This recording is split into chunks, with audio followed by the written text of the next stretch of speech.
প্রথম কাজ তার সাথে, সো কাজ করাটা ডেফিনেটলি ভালো লাগে। Your question, definitely it's a good experience. এদিকে বাংলাদেশের সাকিব প্রেমীদের তুফানের টিজার দেখার পর সাকিবিয়ানরা আনন্দের শহরে ভাসছেন, আর তুফান সিনেমার নায়িকার মন খারাপ করে বসে আছেন।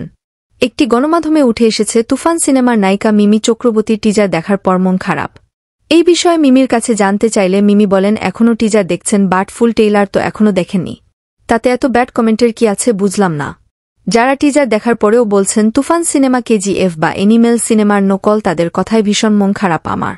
কারণ একটি সিনেমা কতটা কষ্ট করে তৈরি করা হয় সেটা একটা পরিচালক জানেন। আপনারা যারা ব্যাড কমেন্ট করছেন তাদেরকে বলছি শুনে নেন। এই প্রথম বাংলার বুকে তুফান আসছে। তুফানের তুফানি দেখাতে শুধু বাংলাদেশ কেন, ওপার বাংলার মধ্যেও তুফান এবার রাজ করবে। শুধু আপনার টিজার দেখেছেন, আগে ট্রেইলারটা দেখেন, তারপরে বুঝবেন তুফানে কতটা কারসাজি করা হয়েছে। মিমি চক্রবর্তী আরও বলেন, যারা সাকিব হেটার্স আছেন তাদেরকে বলছি, সাকিব খান আছে বলে আজকে বাংলাদেশে এখন সিনেমা চলছে, নয়তো কার উপর ভরসা করে বাংলাদেশের সিনেমা ইন্ডাস্ট্রি চলতো তা আর বোঝার বাকি নেই। তো প্রিয় ভিউয়ার্স, যারা সাকিবিয়ানরা আছেন তারা ঝটপট কমেন্ট করে আপনার মতামত প্রকাশ করতে ভুলবেন না।